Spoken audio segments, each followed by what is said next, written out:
So in and out మనం ఇక్కడ చూసాం. మనం సోర్స్ ఎక్కడ ఉంటే అక్కడ మనకు వీడియో క్లిప్ కానీ ఆడియోస్ కానీ మనం వస్తుంది. ఇప్పుడు F10 ఆడడం వల్ల వీడియో 2లో ఇక్కడ వీడియో యాడ్ అవుతుంది. కర్సర్ ఎక్కడ ఉంటే అక్కడ నుంచి. అలానే ఆడియో A1 A2లో యాడ్ అవుతుంది. చూద్దాం. F10 అందాం. క్లిప్లో F10 యాడ్ అయింది. అలానే మనకు ఆడియో డ్రాగ్ అండ్ డ్రాప్ ఇక్కడ. ఇప్పుడు F10. సో వీడియో ఇక్కడ వస్తుంది. సో సోర్స్ ఆడియో A1 A2లో, V1లో వీడియో. సో మనకి ఇలా ఎవ్రీథింగ్ మనకి ఎక్కడ కావాలో, మనం ఎక్కడ సోర్స్ రావాలో మనం అది సెలెక్ట్ చేసుకొని మనం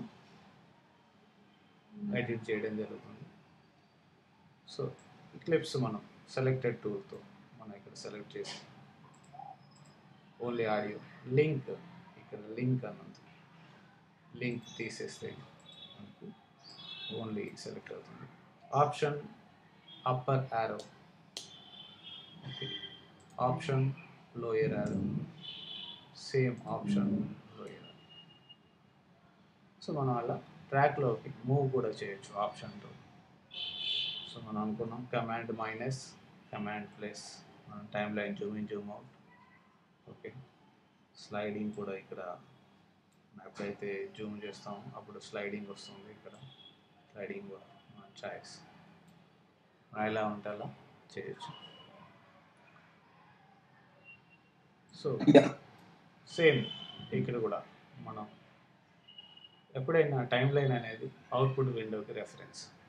సో మనం ఇక్కడ ఇన్ అండ్ అవుట్ మనం పెడుతున్నామంటే టైమ్ లైన్ మీద ఇన్ అండ్ అవుట్ పెట్టినట్టే. ఇన్ అండ్ అవుట్ క్లిప్ని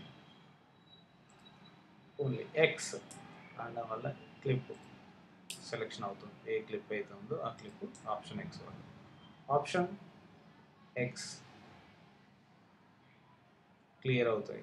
ఓన్లీ ఎక్స్ వల్ల మన ఆ క్లిప్ సెలెక్షన్ అవుతుంది. ఇన్ అండ్ అవుట్ క్లియర్ చేయాలంటే ఆప్షన్ ఎక్స్, ఓకే. అదే కీబోర్డ్ పైన ఇన్ అండ్ అవుట్ కూడా పెట్టచ్చు. సో రెండు క్లియర్ అవ్వాలంటే ఎక్స్ అనుకున్నాం. సో అలానే key frame editors, same key frames ఇవన్నీ యూజ్ చేయొచ్చు.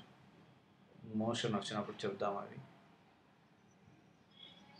ఇందులో ఉండే బ్రౌజింగ్ ఇంకా కొంత పార్ట్ మనం చెప్పాల్సి ఉంది, చెప్దాం అది, ఓకే. ఇక్కడ టూల్స్ ఉన్నాయి. టూల్స్ గురించి కూడా మనం ఎక్స్ప్లెయిన్ చేద్దాం నెక్స్ట్ క్లాస్లో. Thank you.